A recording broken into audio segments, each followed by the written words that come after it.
Welcome to Murder and Everything Else. My name is Joy. And my name is Cheryl. Joy and I are two very old friends who love to talk about murder and everything else. So Joy, we talked about the Quentin Simon murder, right? Mm-hmm. So Leilani Simon, who was found guilty on all charges, including all the false statements and whatnot, she was sentenced. And to my dismay, she was only given life with the possibility of parole. Yeah, which I found very disturbing and was such a bummer. With the sentences for the false statements, she would have to serve at least 40 years before she'd come up for parole. But remember, she's pretty young, so she'll only be about 63 at the time of her possible first parole hearing. I know it depends on how they behave in prison and whatnot, but that was kind of a bummer.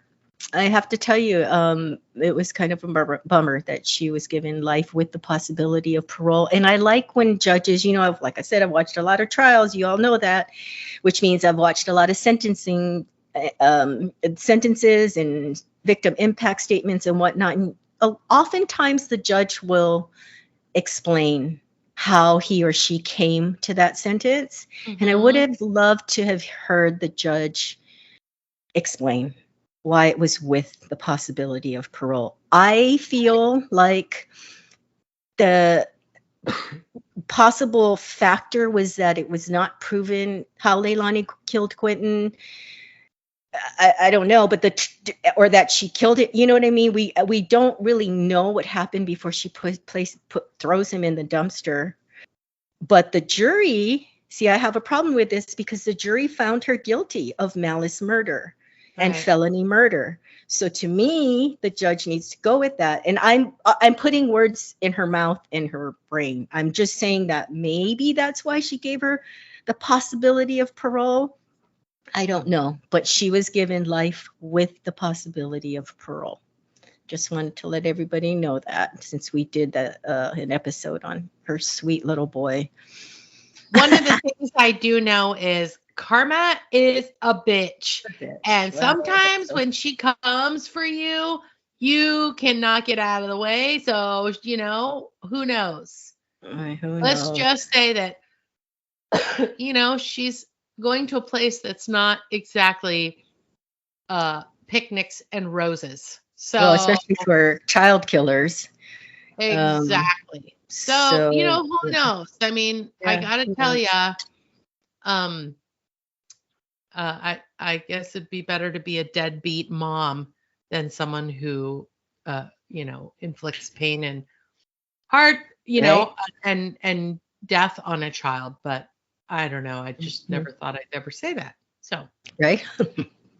Well, I do also have an update this week, and that is last week we did the story about the kayaker. His name was Borgwart, and Ryan Borgwart. He was a missing kayaker who allegedly faked his own death and planned his own disappearance on August 12th. It was something I had stumbled on TikTok. The sheriff in Green Lake County, Wisconsin, revealed new information and said that they know he's alive, but the bad news is he has not yet decided to return home. Borgward did record a TikTok or a video, and in it he says he is fine, he is not dead,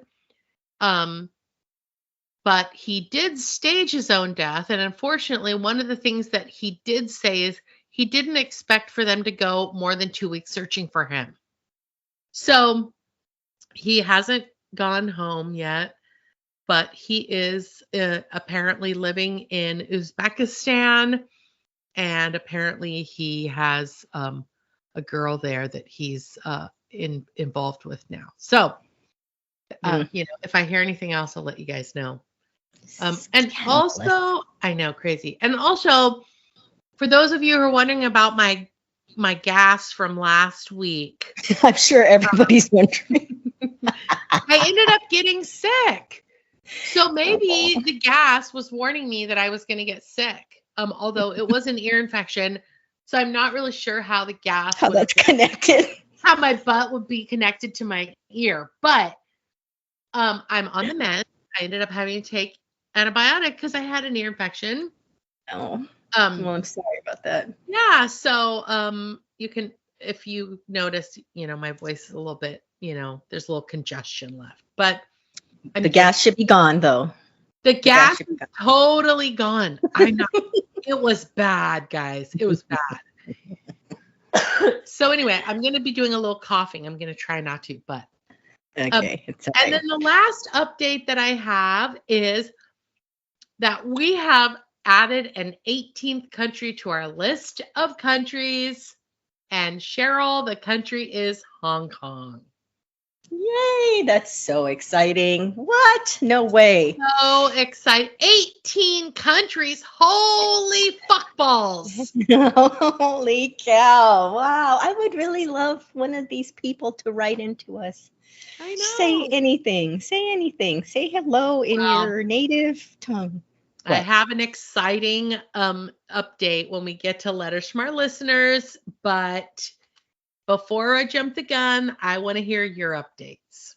Okay, just real quick. I'm all about the legal system today. So if you all don't know this story, it's a crazy one. I'm going to keep it really brief. You can look it up yourself. But Susan Smith, who killed her two sweet little boys, I have a theme going here, unfortunately, bad moms. She was up for parole, which was a travesty because she should have had life without. But my understanding is the jury thought that life meant life, because that would make sense. They didn't understand that it was really life after a parole, possibility of parole after 30 years, and 30 years came up.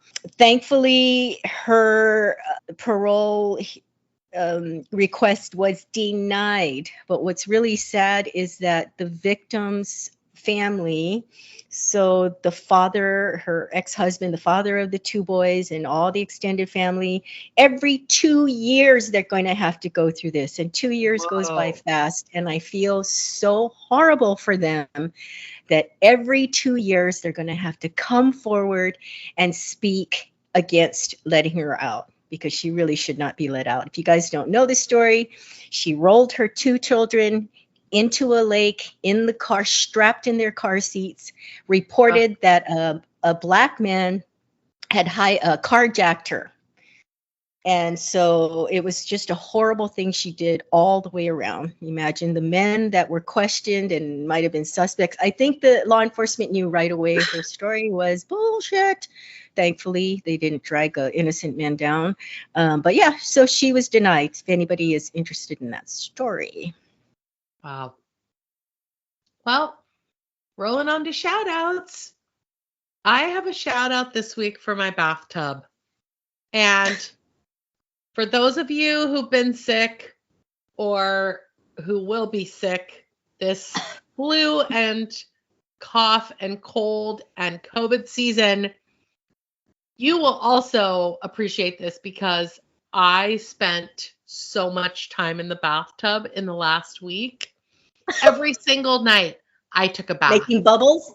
Yeah, because when you're sick, you just want to sit in a bathtub and fart. So that's what I did. And Cheryl, I have to say, it was glorious. Oh, gosh. All right, you heard it here first. What about you, Cheryl? You got any shout outs? I do have a shout out. I have a shout out to the movie Speak No Evil. You guys, if you like a thriller, if you like to be like have anxiety for almost 2 hours straight, it's a thriller / horror / mystery / it's so good. It's called Speak No Evil. It is a remake of the original was Danish and had a very different ending. I won't spoil. I don't want to spoil because I want you guys to watch it. I actually prefer the American version, which is interesting because usually the original is better, but nope. It's my man James McAvoy and Mackenzie Davis. I don't know if you know her. I don't think she's a real household name, but she is a really good actress. So I highly recommend it if you like thriller/horror movies, which you Huh. know I love. I love nothing makes me happier than a good scary movie. That brings us to letters from our listeners. And guys, this is very exciting. So contain your excitement while I get excited. Last week, I decided to Google the podcast just to see what we're doing out there in Google world. Remember, we've talked about this before, but Cheryl and we started this. We're nearing the end of our second season. We started this on kind of a whim. One day we were having a conversation. We had talked about doing a YouTube channel. We had talked about different ideas. And I just said, let's do a podcast. And I found a platform out there and I just threw together an outline. Remember that, Cheryl? Yeah, And it was like download this, and then we're on our way. And we used our phones and just what did we use? An ear pod or AirPod or something. Earbuds. Yeah, earbuds. And I don't know and what a the fuck cell those things phone. are called. But literally, I mean, and if you go back and listen to the beginning of season 1, it's Be kind. It's rough, okay? I mean, I'm here to tell you, we didn't have intro music. We didn't have an intro. We didn't have an outro. It was each man for himself and each woman for themselves. But you know what? We pulled this shit together. So anyway, I was on the Google and I typed in our podcast and it pops up with all of the different places where you can listen to us: Spotify, Audible, YouTube, blah blah blah, Apple Podcasts, whatever. And the 5th or 6th search item said Reddit. And the subreddit was, if you had to recommend one murder or true crime podcast, what would it be? Now, I'm not a big Reddit girl because I'm just not. I don't go to Reddit on the regulars. And I get down to a post from 2 months ago. Now it's 3 months ago. And it says murder and everything else. And that post comes to us from background_meal_885. So I don't know who you are, background meal 885, but I'm just here to tell you that you made my day. You made Cheryl's day. I mean, I'm going to go out on a limb and say you made our month, because that was a big fucking deal that we got a shout out. We were like little kids in a candy store. We were jumping around. We were so excited. So whoever you are, absolutely 885. So exciting. Hopefully you're still listening, and we want to thank you from the bottom of our old aging hearts. That's right. I mean, your heart's old and aged. Mine is firm and high and tight. But anyway, this week, you guys, we are headed right back to mayhem, murder. Cheryl's got vats of muriatic acid sitting around. She has body parts and buckets. So what do you got for us today? Oh boy. Yeah, this is a rough one, you guys. Get your pumpkin. The other ones have not been rough. Yeah. I have to say that every time. But this one, if you want to go get yourself a pumpkin spice latte or some eggnog and kick up your feet, because this is going to be a long one and it's going to be a hard one, just like all the others. That's what she said. She can't help herself. Today, I want to talk about what I call the Delphi tragedies. If you have been following the Delphi, Indiana case, this is what I'm going to talk about. My sources are IndyStar.com, Legacy.com, Wikipedia, News Nation, Fox 59, DelphiCase.com, and my YouTubers, lawyer Andrea Burkhart, lawyer Lee, Peter Tragos from Lawyer You Know, Gisela K, Grizzly True Crimes, Vinnie Politan from Court TV, Hidden Killers with Tony Bruschi, Bob Mata from the Defense Diaries, Good And God. if that wasn't enough, my own thoughts. That's where it gets really scary. So I'm going to tell you guys that this is a very rough one for me. Honestly, it has been plaguing me for weeks now. I've been sitting down at the computer and writing a little bit more, looking up a little bit more, and all of these thoughts are jumbled in my head. And I want everyone to know that I respect your opinion, I respect your beliefs. And these are mine, okay? These are my opinions. In my opinion, there were three tragedies that came out of Delphi on Valentine's Day of 2017. The first two tragedies, of course, were the brutal slayings of 13-year-old Abigail Abby Williams and 14-year-old Liberty Libby German. The third tragedy or travesty, in my opinion, is the conviction of Richard Allen for the double murders. This is in no way a criticism of the jury. I have never been a juror, so I do not judge them for the decision they made. It took the jury a little over 18 hours over the course of 4 days to reach their guilty verdict. I would have loved to have been the proverbial fly on the wall and see what the initial vote was. Was it unanimous and they took the time to make sure they were doing the right thing? Or was it split? And how did the majority convince the minority to switch to the other side? I am on team not guilty. To me, the state's case was not proven beyond a reasonable doubt, which is the standard in our American justice system. And I wonder if I were on the jury, would I have been able to stand firm on my vote, even if it meant a hung jury? Trials should be open to the public, but the judge, Judge Gull, ruled that not only would the trial not be televised or audio of the proceedings released, but she made it a virtual circus to get into the courtroom at all. And if you were lucky enough to get in the courtroom, she then made you jump through hoops to remain in the courtroom. In my opinion, this was one of the many questionable decisions she made. I am not a legal expert, but she seems to have done things that were quite unethical for a judge. It will be interesting to see if a power higher than hers is reviewing her conduct and decisions in this trial. Because as an outsider, she seemed to blatantly support the prosecution and handcuffed the defense team. I personally have never seen anything like it. There was only a limited number of the public allowed in the courtroom each day. I have talked about this a little bit on previous episodes. I followed several lawyers who valiantly gave up a month or so of their lives to bring the public the information that was being kept from us.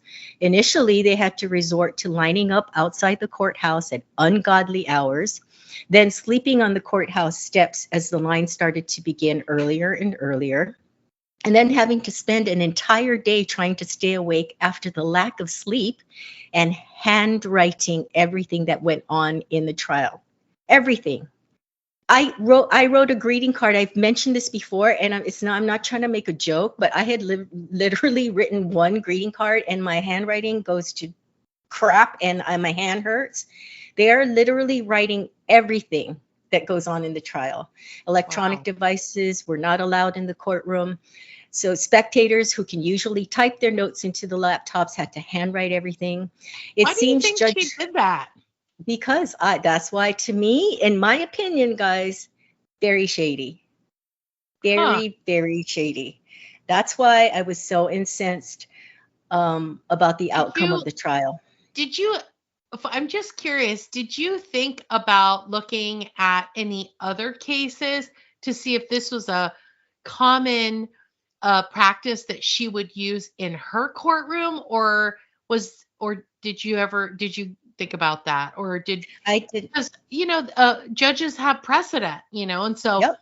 And they run their courtrooms the way that they run their courtrooms, and no two judges are going to be alike. Right. I did not, because I was already in enough of a ditch or trench with all the other things. And I don't mean to sound dramatic, but this bothered me so much that I didn't want to hear anymore. I think it would have really bothered me to find out that this was common for cases that were held in her courtroom, because it would have just bothered me even more, because I already feel like he did not get a fair trial, and she's the one that's running the ship She's got the Right. full power in that courtroom. And I think it would have just bothered me to no end. I'm already bothered. So I didn't want to hear any more of, I Right. didn't, it would just have bothered me. So she not only wanted to handcuff the defense attorneys, but any of the public that made it into the courtroom, it seemed. The true crime community and local residents of Delphi came to the aid of these valiant truth seekers and signed up to be line sitters so these content creators could get some rest. If you were lucky enough to get into the courtroom, you could not leave your seat. I am tempted to ask one of them what they did about potty breaks, because that would have been my problem. If Right. they left, yeah, I don't even know what they did. If they left their seat, they had to line up all over again. Because as you can imagine, there were so many people wanting to get in the courtroom. So if you lost your seat, there were people waiting outside to take it. Huh. So yeah, so thank you to all the content creators who sacrificed so the rest of us could follow this trial. It was the only way we could follow the trial. Maybe they were like astronauts and they wore diapers. Yeah, but wouldn't that smell and be uncomfortable? You get a rash. I don't Well, know. I don't know. I mean, I also know that one time I was on a flight and that magazine Sky Mall was in the little like seat pocket, and they have this apparatus that women can use to like that has little tubing and you can go pee like on the plane with it. You have to sit on it or something, and then you have to go empty the bag in the bathroom. Well, so they still have to empty it unless they want to wait all day. Yeah, I don't know. I don't know how. That's why I said I'm tempted to write, to email one of these ladies and ask them Right. what they did, You because it really should. You is. should ask. I mean, it really is. It's just human nature, right? It's something that we Mhm. have to do. We can't avoid it. And I don't know how they didn't leave their seats for the entire day, but I couldn't have done it. That's for sure. So I don't want to overlook or minimize Abby and Libby's short lives. So I want to spend some time talking about them. Sadly, this is from their obituaries.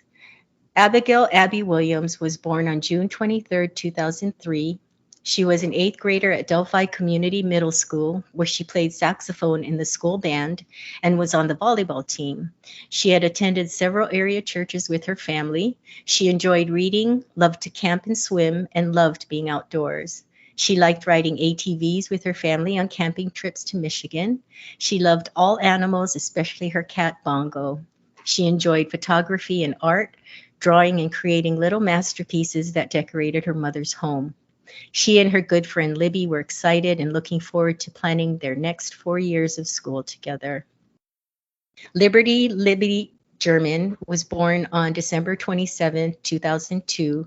She was also an eighth grade student at Delphi Community Middle School. Libby enjoyed playing volleyball, softball, soccer, and swimming. She was also a band member and enjoyed preparing for the academic bowl in her high ability class. She loved painting, doing crafts, and going on vacations. Abby and Libby were the best of friends. After their deaths, family and community members began fundraising to build a park memorializing the two girls. The Abby and Libby Memorial Park opened in 2021 with an inaugural softball tournament. And Oh, that's cute. the Delphi Community Middle School renamed the school's library to the Abby and Libby Memorial Library. Good. So what happened? On February 13, 2017, Abby and Libby had the day off from school and decided to go to the Monon High Bridge Trail in the small rural community of Delphi, Indiana, a town with just 3,000 residents. That's how small this town is. Wow. They were dropped off by Libby's older sister, Kelsey German. The girls were hiking on the historic Monon High Bridge over Deer Creek. At 2:07 p.m., Libby posted a photo of Abby walking on the bridge. After this, they were not heard from again. They were reported missing at 5:30 p.m. after they had failed to meet Libby's father at the agreed pickup time of 3:15 p.m. The families initially searched for the girls themselves before calling the police. Authorities who quickly searched the area did not initially suspect foul play in the disappearance, but this would change when the bodies of the girls were found around noon the next day, about a half-mile east of the abandoned Monon High Bridge. Their bodies were found on the north bank of Deer Creek. Abby's body, and I'm going to be descriptive, so if this is going to bother you, you might want to skip ahead. Abby's How do body. I do that? How do I skip ahead? I don't know. I can make some hand signals to you if you want to turn our cameras back on. Abby's body was completely clothed in some of her own clothes and some of Livy's clothes. Her throat had one deep horizontal gash in it. She was lying on her back with one leg straight out and the other leg bent, with the foot of the bent leg behind the knee of the straight leg. So if you picture like the number 4. Her arms were bent at the elbows with her hands in loose fists resting on her chest. Her hands were completely clean except for a strand of hair wrapped around her finger. She did not have blood on her body, meaning she was probably clothed when she was killed. There were faint marks around her mouth and chin area that were undetermined, possibly a restraint, although there were no restraints found on or near her at the time their bodies were discovered. Libby was completely naked. She had 3 large, more vertical gashes in her throat. She was covered in blood. Her hands were covered in blood, as if she had put her hands instinctually to her throat when she was injured, which fucking kills me. She was on her back, both of her legs straight out, her right arm down by her side and her left arm straight up above her head. The severity of her wounds suggests she may have put up a tremendous fight. Abby was lying near a tree where the letter F had been written on the trunk of the tree in blood. There was also a spot of blood on the tree that could have been a handprint. Both girls had a few branches and twigs placed on them in what appeared to be patterns or symbols. Some twigs formed a triangle across their bodies. Abby had twigs on the ground near her head that were placed in the form of antlers. Abby's position of her legs mimicked the Hanged Man tarot card. If you guys are familiar with tarot cards, it's her legs are positioned just like the image in the Hangman card. You will never convince me. You'll never convince me. No one will ever convince me that the twigs were put on top of them to conceal them. Never. Because at the time of year they were killed, there were lots of leaves on the ground. Covering them with leaves would not only have been less time consuming than looking for twigs and branches, but the leaves would also have concealed them much more than twigs, if in fact concealment was the purpose. Because you just have to grab a bunch and throw it on them, right? Instead of placing.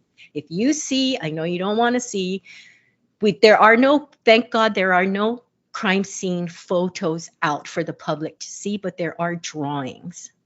There are drawings. And if you see, I just cannot, no one will ever convince me. And I'm sorry if you're on the other team. No one will ever convince me that they are not purposely placed. If you see a drawing of this, of how the branch and the twigs were they're placed on them. They are not to conceal. Leaves would have concealed them a lot more. 3 days after the girls' bodies were found, law enforcement asked the public for help. They asked people to come forward if they were in the area of the trails and High Bridge the day the girls went missing. And this is where Richard Allen comes into this tragic story. He came forward to let them know he had been walking on the bridge to look at fish. Some people have scoffed about him being able to see fish from 60 feet high. However, this has been proven possible by content creators who have actually gone out and stood on that bridge and said the water is so clear you can see fish. Richard Allen tells law enforcement he thinks he was there between noon and 1:30 p.m. Later, he says maybe it was 1:30 to 3:30 p.m. This is one of those details that will be part of his downfall. So on February 22nd, 2017, law enforcement releases an audio clip with an unknown man saying what sounds like, "Guys down the hill." This man would famously or infamously be nicknamed Bridge Guy. On July 17, 2017, a composite sketch of a suspect is released. And then 2 years later, on April 22nd, 2019, Indiana State Police release a new sketch, video and audio. They later clarify this is not the same man as in the previously released sketch. And all I can say is no shit, Sherlock, because the two sketches look nothing alike. Wow. The first sketch that comes out is of an older man, and he has like a goatee. He is wearing, I don't know, what would you call that? Like a newsboy hat? I don't know what you would call this kind of cap. Yeah. Yeah, right? Like a new, you remember that movie Yeah. Newsies? I know they Oh, yeah. have a name, but I don't know what they're called. Yeah. So he's very much older. Is it like a Then page boy cap? Page Boy, I think that's what it is. Yeah. Something like that. So 2 years later, after that sketch comes out, they release a sketch of a much younger guy. Shape of the face and nose are completely different. Eyes are completely different. And the video close up of this man. So they release a video of this guy walking on the bridge, and therefore he's named the bridge guy. But it's enhanced. So they had taken a piece of, I don't know technology, so don't come for me if I'm not using the right words. I'm going to describe it as best I can in my layman terms.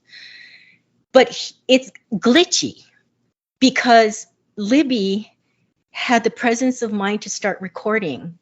So we don't know what happened. Everybody has their theory. But she started recording this man for whatever reason, where there's theories that they thought they were going to meet someone, and then this guy is walking up to them, and it's not who they thought it was going to be, so they got scared, or the man just looked sketchy. I don't know. This is the problem. I don't know.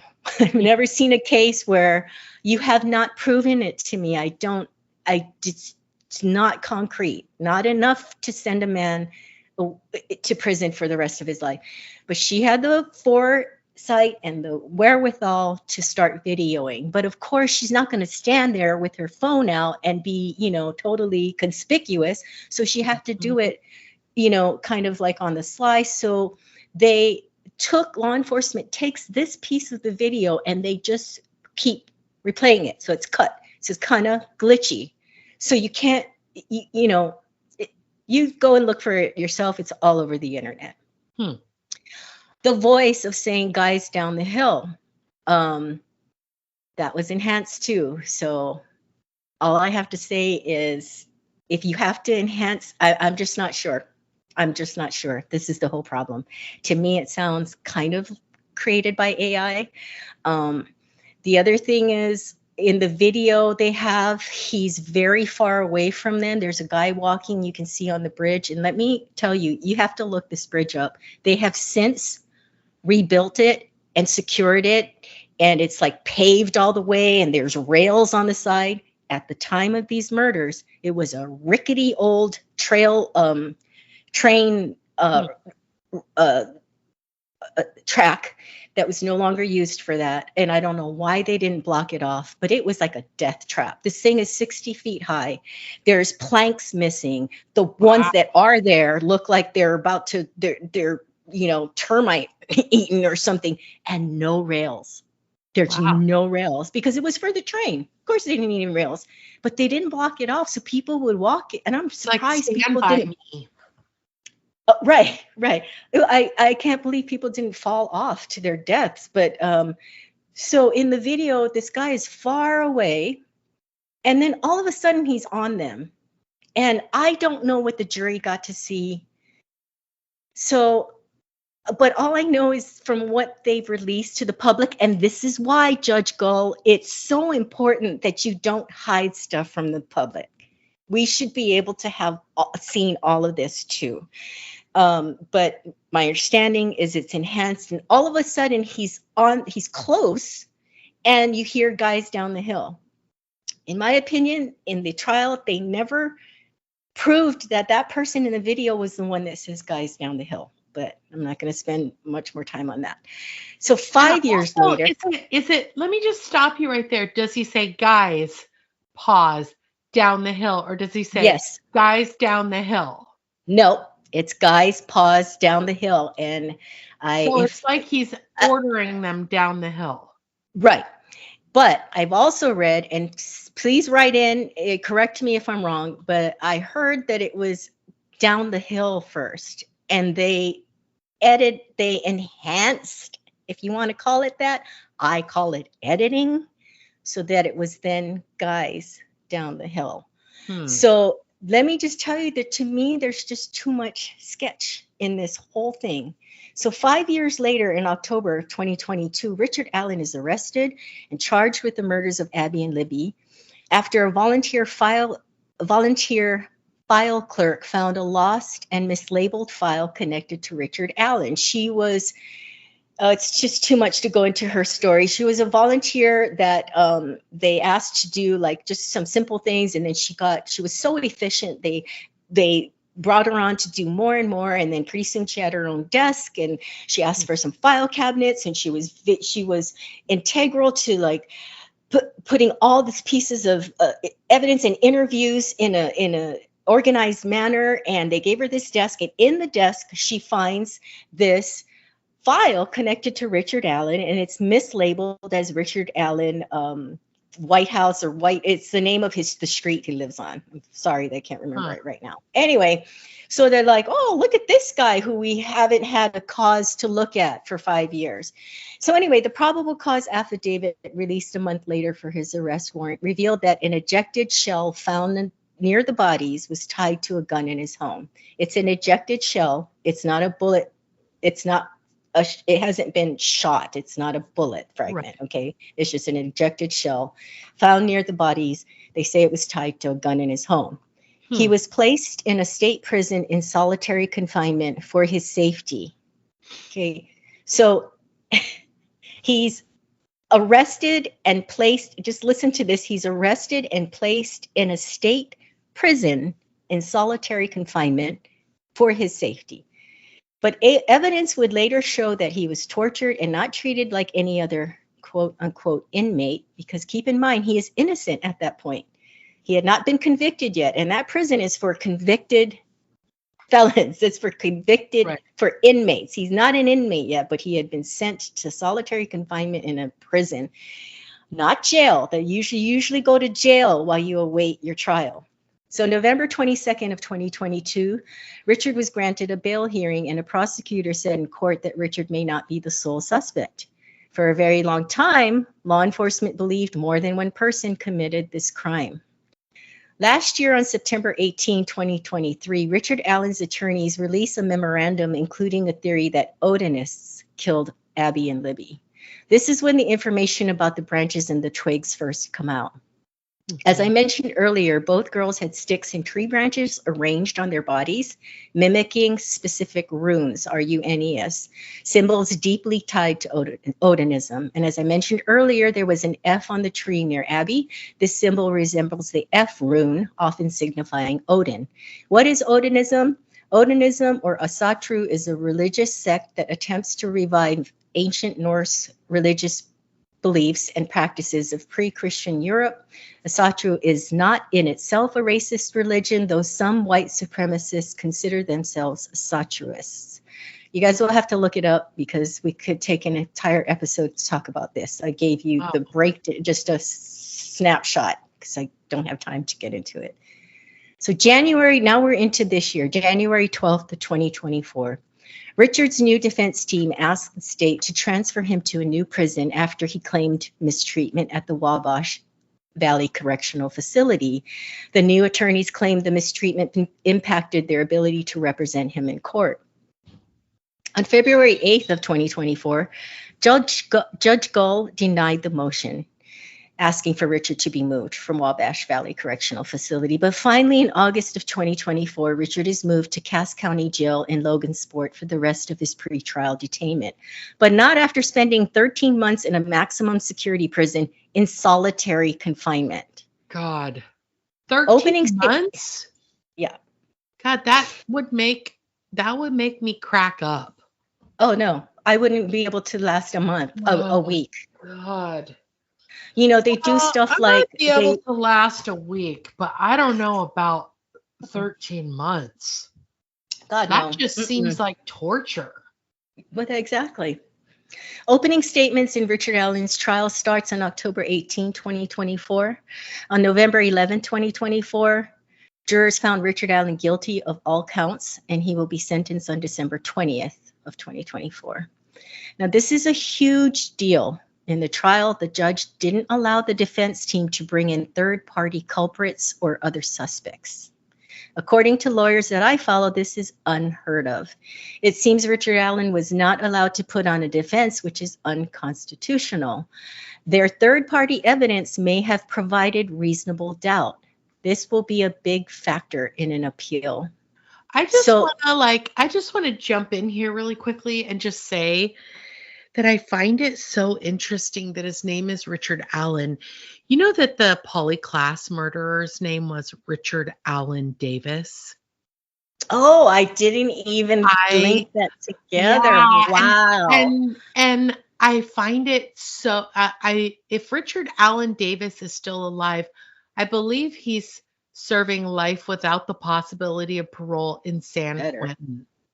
Yeah, that guy is a bad man. But isn't it weird? Like, it's like he's just missing the name Davis. So let's talk about the other suspects, okay? This is just suspicious. I can't show you any evidence. It's just when I hear this, it just makes me suspicious. Keegan Kline was a child predator and has since been convicted of child sex crimes and is currently serving 40 years. At the time of the murders, he had a fake profile under the name Anthony Schatz using photos of some other hot guy. So when I hear anything about catfishing, whether it's for catfishing an adult, but especially a child, my red flags to me. He had been communicating with Libby as Anthony Schatz, including on the day the girls went missing. He had an alibi that checked out. However, there are theories that he could have passed the info to someone else that Abby and Libby were going to be on the bridge that day. After all, there are groups of these sickos. They're on the dark web. And alibis, I'm not so sure, if it's a friend or a spouse, or, I'm just not sure, but he was a suspect. They could not bring him up. The defense was not able to bring him in as a third-party culprit. Another person is Elvis Field. In 2018, law enforcement pulled him over for questioning. After the interview, the trooper gave Elvis a ride home. Elvis said to the trooper, "If my spit is found on one of the girls, but I have an explanation for it, would I still be in trouble?" He also confessed to his sister that he committed the murders. He not only confessed to the killings, he confessed to giving Abby horns with sticks. Remember I mentioned that there were sticks placed around her head that looked like antlers? And this matched the crime scene evidence that no one was supposed to know at that time. He is also known to have links to Odinism. Elvis's sister reported the confession to the police. She was given a couple of polygraph tests that she passed, but Elvis was cleared. Another suspect was Brad Holder. A disturbing image found on Holder's social media depicted two young women, either dead or posed as such, with branches laid across their bodies in a forest setting, eerily mirroring the Delphi crime scene. Holder posted a meme the day after the girls' bodies were found, later deleted, depicting characters moving a dead body with a caption referencing real friends helping to, quote unquote, move the body and never speak of it again. Ron Logan was another suspect. He owned the property the girls' bodies were found on. He had a criminal history. His ex-girlfriend says he was violent and abused her. She claims his voice matches that of Bridge Guy. So when the girls' bodies were found, Ron Logan was interviewed. And in the interview, the reporter shows him the clip of the Bridge Guy and the voice guys down the hill. And he asks Ron to say the line. And the line in the video is, "Guys, down the hill." And this is what Ron Logan does. "Guys, down the hill." He purposely changes it. It is so obvious. If I were the reporter, I would have said, "I'm sorry, but can you say it like it's it?" He was obviously not trying to make sure he didn't sound by putting a different inflection on it. It was so obvious. It was so maddening. And then there's Brad Weber. The defense was able to bring him in as a third-party culprit because of the things that happened that the prosecution asked him about. Brad Weber lived near the Monon High trails. And at one point during one of Richard's 61 confessions or whatever, don't be alarmed by that, because some of them he said things that weren't even true about himself and his family. But apparently in one of the confessions, he says that he was going to essay the girls and was interrupted by a van. Now, Brad changed his story a couple of times about when he went home that day, but the prosecution laid it out for the jury that Brad was the one that was coming home in his van, and he's the one that interrupted Richard. You see, so it corroborates Richard's confession that he was interrupted by a van. The problem is Brad had changed his story a couple of times. First, he said he did not go straight home from work. He had an ATM business, and he said he went to go service the ATMs, which would not put him. Also, the timeline is all over the place, and that would take a whole nother episode. So he first said he went straight home, and then no, first he said he didn't go straight home. I can't remember which was first or second. Bottom line is he changed his story. When he came into court, he gives a time that would put Richard Allen, would corroborate Richard Allen's confessions, but we're going to talk about his confessions later. But listen to this. Brad's gun could not be excluded as having expelled the cartridge that was found at the crime scene. Okay? So those were third-party culprits that the defense was not able to bring in, which might have provided reasonable doubt, because you have to convict beyond a reasonable doubt, right? Right. They weren't able to bring any of that in except Brad, the last one. So let's talk about reasonable doubt. So the three main things that we are all, as the public, surmising that the jury hung their hats on were the confessions, the van, and the bullet, or rather the unspent cartridge that was found at the crime scene. So let's talk about the confessions. In my opinion, they were made under duress. He was in prison, not jail, for 13 months. And not only was he in prison, not jail, solitary confinement. he was in solitary confinement, you guys, where they don't give you lights, they don't give you, I mean, I can't even imagine, right? 13 months. He was tortured and lost his mind in solitary confinement in prison. A few months after this treatment, he started confessing. I think it was 3 to 4 months while he was going through this horrible, he's in prison. First of all, he's in prison. I don't know how this is legal. He should have been in jail.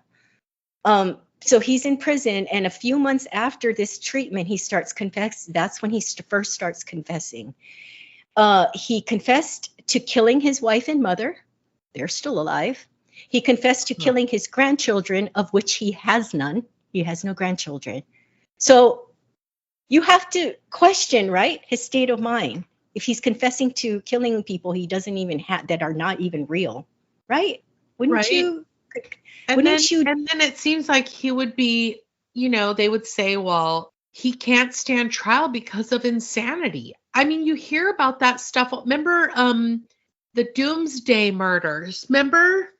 And there was a big question about her, whether or not she was sane or not, because she had all these conspiracy theories and doomsday predictions, but they ended up, deciding that she was. It's just that her religious beliefs were so crazy and so out there that it was hard for people to even understand whether she was coming or going, but she was fine. Right. And then the van. So as I mentioned earlier, in one of Richard Allen's confessions, he mentioned being interrupted by a van driving by. But what I've read on the internet, there's a lot of chatter that there was information about a white van. And here's the thing, he never said white van in his confession. He just said a van. And then Brad steps up and he's got a white van and just happened to be there at the time this happened, but he changed his timeline, and timeline to me is clear as mud. This prosecution, and again, Judge Gull, if you had not made the content creators and whoever else got into the courtroom, if you had not made them jump through so many hoops, maybe there wouldn't be so much reasonable doubt out here, because we would have gotten the information firsthand. But anyway, So there was chatter online about this white van. This is what I'm hearing. So he could have had it, Richard Allen, in his confusion, you Hmm. know, and his like duress, might have just thrown that out as a detail because he had heard about it. Right. We don't know. To me, there's reasonable doubt. Now, the bullet was probably the third thing that they hung their hat on. It was found on the ground by the girls' bodies.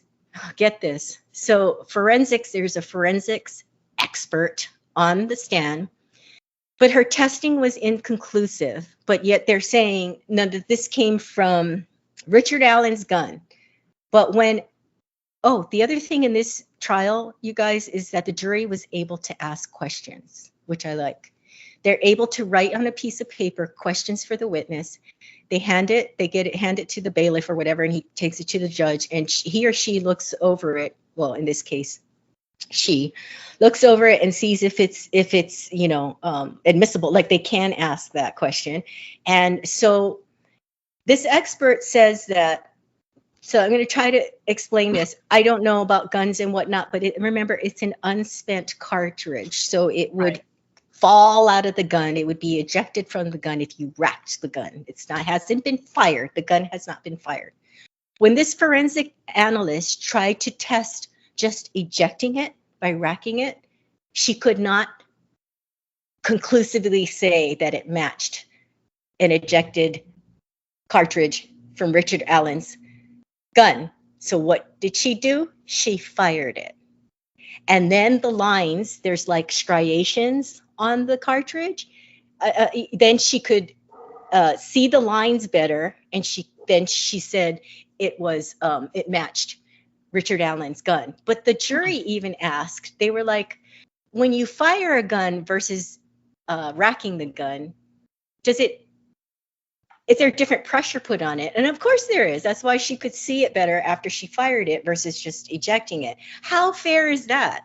You find a cartridge that has not been fired. When you try to test it apples to apples and eject something from his gun and it doesn't match, you can't then go fire it. That's not playing fair to me.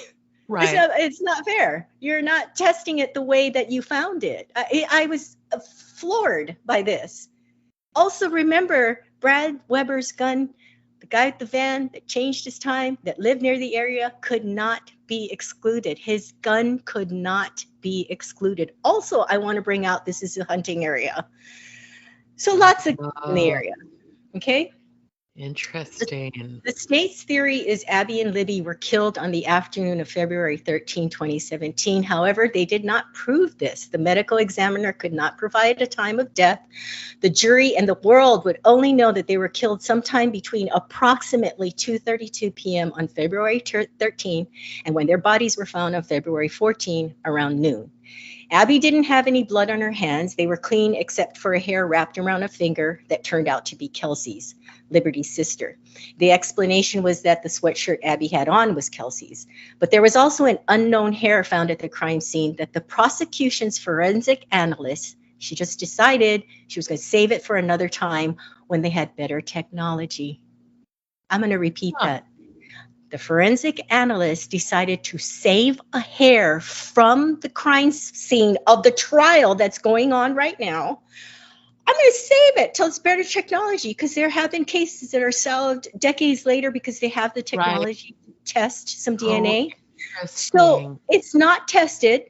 She's going to save it later for better technology. But in the meantime, Richard Allen's life is on the line right now. He's in trial right now, and you're saving a hair. What in So the actual interesting. fuck? If this were you, you guys, or someone you loved, do you call this fair? Law enforcement and prosecution, get this, they did not have the bark of the tree removed or the tree and tested for evidence. They did not collect the twigs and the branches that were found on the girls. Can you believe that? Wow. That's evidence. That's freaking evidence. I don't, again, imagine you are on trial or someone you love and they didn't take the stuff from the tree. They didn't take the twigs and branches to be tested. And then, there are experts that are talking about how there's no drag marks on the ground of the girls being dragged there. So there, could this really have been done by one person? And what was, just trying to picture it. What was the other girl doing while the other was being killed or undressed and redressed? I mean, Right. there are theories that they were abducted and taken off site and brought back later. So the other thing I want to talk about as far as a reasonable doubt is that bridge guy. If you look at a picture of him, he was dressed like 99% of Delphi. All the guys dressed like that. It wasn't like he was in a tuxedo on this dilapidated bridge. He was dressed like 99% of the guys in Delphi. And no one in those 5 years ever pointed their finger at Richard Allen. There were thousands of tips from people saying they knew who the voice of bridge guy was. So you can imagine they were getting calls. I think that's my husband. I think that's my brother. I think that's my friend. I think that's my cousin. It sounds like my coworker, because how are you going to identify someone from guys down the hill? And it's enhanced. It sounds like AI. No. So, I mean, no one called in a tip about the voice being Richard Allen's. Let's get to the sketches. They were actually 4 total, which I didn't know. I only learned that recently, that there were 2 others. I knew of the first 2. The sketches are completely different from each other. The jury was never shown the sketches. Guess who wanted to keep the sketches out of the trial? The prosecution. They fought to have any sketches kept out of the trial, and I wonder why. They said it would confuse the jury. Well, I say let the jury have all the information and let them decide, right? There were witness descriptions. There was a witness description of a tall, young, muscular, beautiful man. And I'm not, no shade to you, Richard Allen, but these are not the adjectives that people would use. He is short. He's 5'4". For a man, the first adjective that would come out of your mouth as a witness would be the guy was short. Somebody described a tall, young, muscular, beautiful man. The prosecution did not ask any of the witnesses during the trial to point out if they saw the person in court that they saw on the bridge. Witnesses are usually asked to point the person out in court. Found that very interesting. Richard Allen's attorneys claimed that police, listen to this one. Richard Allen's attorneys claimed that police interviews conducted with 2 men in the days following the discovery of the girls' bodies were paramount to their alternative theory that the girls' deaths were part of a ritualistic killing with ties to Odinism. However, the raw footage of these interviews does not exist. Only documents are available. The prosecutor confirmed that the interviews were destroyed inadvertently at the Delphi Police Department. A DVR error caused the device to continually record for an unknown number of days, recording over all the existing footage already on the device. So all interviews conducted in the Delphi Police Investigation Room prior to February 20th, 2017, remember they were killed on the 13th or 14th, and those critical time, that critical week after they're killed, all of that was lost due to this error. God. So the FBI was involved in the beginning, and they thought they had Ron Logan on their radar as the suspect, the one that changed the way the guy asked him to say guys down the hill, and he said it completely different to really try to, mask his voice. Right. He was a suspect of the FBI, and I have tried to research why they were asked to leave, but they were asked to leave the case, the FBI. And I'm not going to talk more on that because I don't know enough, but usually you want the FBI around because they have resources that a small little town wouldn't have. But anyway, could one of those interviews that the FBI did, were those in the ones that were quote unquote lost?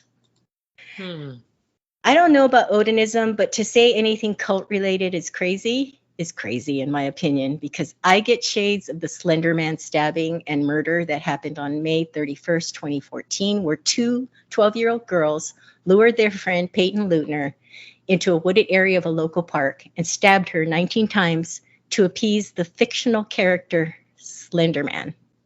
Or the case of Skylar Neese, who was killed by her 2 friends who didn't like her anymore. If a cult sounds far-fetched, remember what you just mentioned earlier, Lori and Chad Daybell, and the whole doomsday thing, and thinking her children had to be killed because they had turned into to zombies. And let's not forget the Manson murders, the most infamous cult murders of to date. I was really disappointed in the defense closing He because was really disappointed, guys. I Really, was so, because really disappointed. I'm here to tell you that, surprise, surprise, Cheryl and I actually talk quite a bit. She was really disappointed. really disappointed. It's just, when you watch like rock stars like Timothy Dean from the Quentin Simon, Leilani Simon case, it's hard to watch people like this, even though that was Timothy Dean as a prosecutor. But the defense in their closing, they implored the jury basically to stick it to the government because Richard was treated so badly in prison. He really focused on the Richard's treatment, which I agree with if you're going to be talking about how the confessions aren't reliable, if you want to just focus on that. But he was like, basically you need to, punish the people that did this to him. And he spent a lot of time in the closing saying that. And I felt he should have spent more time shooting down every angle, like the confessions, like the bullet, like the van, and really, really focusing on the reasonable doubt. I felt like he didn't do that. So that was really frustrating. And then I was telling you, the saying, no good deed goes unpunished. That's happened to me so many times. I mean, not to this level, and I don't mean to like equate this in any way, but I remember one time I was trying to be nice and let somebody, they were having a hard time making a left turn out of a street. So I thought I was doing a good thing, but I had the right of way. And so it confused them and they got all pissed off at me and they're flailing their arms. And I was like, oh, okay, that's the last time I do something like that. I was trying to do a good deed, but we weren't following the rules of the road. And they got mad at me because they didn't know what was going next. Anyway, I feel like Richard's good deed was coming forward when law enforcement asked for tips. And his punishment is now being convicted of 2 brutal murders and spending the rest of his life in prison after a shady trial. And the thing with this is I've seen so many comments in YouTube and Reddit and wherever that say, well, this is, what the moral of the story is. Don't come forward when they ask for witnesses. That's how everybody feels, which is very sad. We shouldn't feel this way after, we shouldn't feel this way. I mean, it was really, this case really bothers me because I feel, we're in this country, you are innocent until proven guilty beyond a reasonable doubt. And the burden of proof is on the prosecution to prove guilt beyond a reasonable doubt, not the other way around. But in this trial, all of us who feel it should have been not guilty feel like he was presumed guilty and he had the task and the burden of proving his innocence, which is not the way it should be done. So there is a large population of us that are very bothered by this verdict. Now, if you were to come to me with a video showing he did this, I'm not going to say, oh my God, I can't believe it. Whether he could be guilty or a part of it. I'm not saying he's innocent, but they didn't prove it beyond a reasonable doubt. And I don't feel comfortable with his conviction. This is the first trial I've ever watched where I thought the person on trial should have been found not guilty. Obviously it's not going to bring back these 2 girls. It's a small community. People are very close knit. And so when something like this happens in a small community, 3,000 people, you said, it rocks them to their core. The thing is that, no parent is going to not, like, all the parents of both these girls, they want to pin this on somebody. Exactly. And I feel like, there's so many instances, like, for example, I would have taken detailed pictures of the crime scene. There are forensics that can, like, they can look and see, for example, you said one of the girls looked like she had really struggled. I have to say the dressing of the other girl and the other girl not having shown signs of a struggle. There's two girls. You know what I mean? Like, Yeah, you I don't have to feel tell like there me. had to have been more than one person involved in this crime. That's what a lot Maybe, of people think, yeah, and maybe they conducted the crime in another area to one that's girl what and then brought the body there and then killed the other. I mean, there's so many components to this. I'm surprised. And then also just the judge having this closed courtroom, no recording devices. Well, if there's no recording devices, fine. But then usually, you know, there's an official court recorder, Mhm, that's mhm. so, and then, sometimes you see composite drawings. So they will Mhm. close the courtroom down, but you can have drawings and they'll Yeah, take transcripts of what's said, because there is a court reporter. So I don't know. It just seems like there's so many. I mean, maybe I don't put it past judges being bought off by families or being friends of families. I mean, if it was a small community, yeah, maybe there was a vested interest in helping these families get some kind of answer to their questions. I don't know. yeah. This is the thing. It's I don't know. It's such a small community. There's so many thoughts and theories, just like you said, that it was more than one person. And for the longest time, law enforcement thought there was more than one person. And one of the detectives, I think he's a detective, his name is Holman. He was on the stand and he was asked, when did you know it was not more than one person? He says, when we convicted Richard Allen. Such a nonsensical question. I mean, answer. Didn't make any sense. Hmm. Yeah, there's a lot of theories that it was more than one person.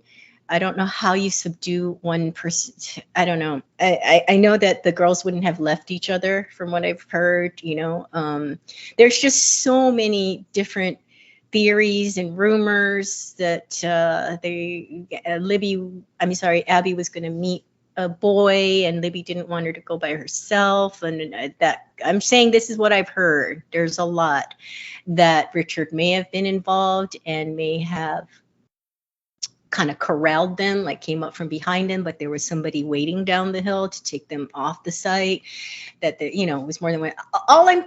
My whole thing is this case was not proven beyond a reasonable doubt.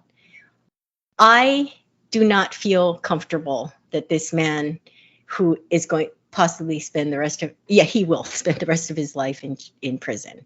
I Hmm. don't feel comfortable that it was not proven beyond a reasonable doubt. We can't feel good, to me, in my opinion, cannot feel good after a trial like this to convict someone. Because if you don't have the right guy, it's not justice for those girls. But I understand their family really wants someone. And if law enforcement is telling you this is the guy, you want to believe it, right? You want to move Right. on. You want to get past this. But it's a very small community. And I think there's a lot going on behind the scenes. And if you guys, there's so much online, but there is a YouTube channel called True Crime Design. And she really goes into a lot of things. If you want to look into other things behind the scenes. There's a whole thing about this fire that happened before that. There's so much. There's such a rabbit hole with this. But anyway, it's my last murder discussion of 2024. Well, you saved a real doozy for the end. I don't know how much research you put into this, but it seems like a lot. I have to say that I hope wherever Richard Allen is, that, if he's innocent, he gets his day in court to prove that. If he is guilty, then obviously he is where he's supposed to be. But if he's innocent, oh my God, that's a horrible, horrible, horrible thing. I Yeah. mean, imagine, also, like, there's so many cases where they find DNA evidence, and then they overturn it. Oh, this guy got out after this Uh-huh. many years, it's Oh, like, 40 years or whatever, but he's 50, I think. He's in his 50s yeah. or whatever. He doesn't have, but I Oh, just want to say one more thing because it really just chaps my hide that they didn't take the bark and the twigs and the branches. I just, mhm, hello, it's on their body. Someone touched it. Possibly the killer. I What do you think? know. Maybe. I listened to, and I'm probably going to do an episode on the murder of this girl, Lakin Riley. She was jogging off campus at University of Georgia, I believe it was. She was killed, and there was blood spatter on a bush or a plant. Those forensic analysts came, and they have freaking buzz saws in their toolbox. They cut that branch off for evidence. So you want to tell me you're not going to take twigs or branches that were laying on these girls' bodies? You're not going to take the blood from the tree? It's Right. incredible. Incredible. It is. This is a horrible crime. But what else is a crime? What's that, Joy? That we are out of time. We are so out of time. There we are. Sorry, Elena. Well, thank you for listening, everyone. And don't complicate your day. All creativity, commentary, and opinions in this podcast belong to Cheryl and Joy. Music composed and mixed by Gabe McKeon. Logo and merch managed by Cheryl Yamaguchi. Podcast editing, advertising, and social media managed by Joy McKeon. Legal representation provided by John Bojezic.